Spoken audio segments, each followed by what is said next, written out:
তো 7ই জুলাই তারিখে তামিম ছোট বাচ্চাটি বাইরে বের হয়ে যায়।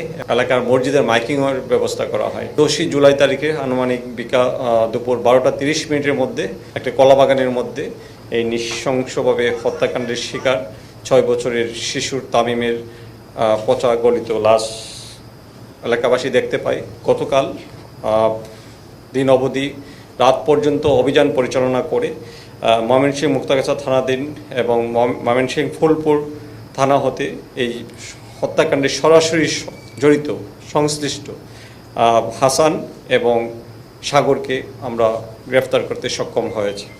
র্যাবের প্রাথমিক জিজ্ঞাসাবাদে তারা অকপটে ভিকটিম সানজিদুল ইসলাম তামিম 6 বছরের পুত্র সন্তানকে হত্যা করার বিষয়টি অকপটে তারা স্বীকার করে এবং লোমহর্ষক ঘটনা বর্ণনা দেয়। যে কোনো মানুষের সুস্থ মানুষকে হৃদয়কে খুব নাড়া দেয়। গত 7 তারিখে যখন তারা দুইজন একত্রিত হয় তখন তারা পরিকল্পনা করে এবং সাগর, যার আপন চাচাতো ভাই হলো ভিকটিম তামিম, তাকে ডেকে নিয়ে আসার সাথে সাথে তার বাসা বাড়িতে নিয়ে যায় এবং তার মুখে একজনের সাগর প্রথমে তার হাত পা দুটাকে বেঁধে ফেলে এবং সেই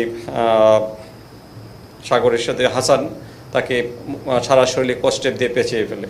তো এই অবস্থার মধ্যে দেখে তাকে রেখেই হাসান তাকে তার বাবা মাকে যে খবর দিতে তাকে খুঁজে পাওয়া যাচ্ছে না, ইতিমধ্যে সে নিজেই মসজিদের মাইকের মধ্যে গিয়ে সেই হাসান মাইকিং করে এবং সে আবার সিএনজি অটো রিক্সা নিয়ে এলাকার মধ্যে বিষয়টাকে অ্যালার্ন করার জন্য সে মাইকিং করা শুরু করে দেয় এবং পরবর্তীতে যখন সে আবার ফেরত আসে রাত 10টা 11টার দিকে দেখে যে সে অলরেডি মারা গেছে। সে অবস্থায় তারা দুইজনে পাশের যে আমবাগান সেখানে নিয়ে লাশটা নিয়ে পেতে ফেলে দেয় এবং হাসানের প্রদত্ত একটা মোবাইল সিম নিয়ে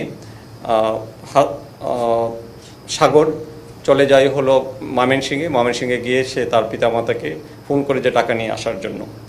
তো সেই পরিকল্পনার জের ধরে তারা তাকে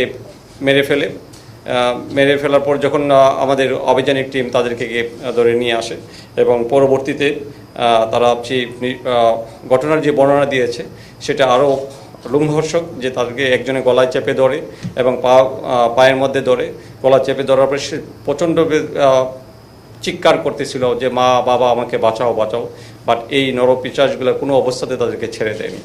তো তাদের বিরুদ্ধে আইনানুগ ব্যবস্থা প্রক্রিয়াধীন। তো 7ই জুলাই তারিখে তামিম ছোট বাচ্চাটি বাইরে বের হয়ে যায় এবং সন্ধ্যা 6টা পর্যন্ত না পাওয়া গেলে তাদের পরিবারের সদস্যদের মধ্যে আতঙ্কের সৃষ্টি হয় এবং খোঁজাখুঁজি শুরু করে দেয় এবং বিভিন্ন লোকজনের মাধ্যমে বিভিন্ন জায়গায় খোঁজাখুঁজি করে এবং এলাকার মসজিদের মাইকিংয়ের ব্যবস্থা করা হয় এবং পরবর্তীতে কোনাবাড়ি থানায় একটা জিডি করা হয়, যার জিডি নাম্বার 332।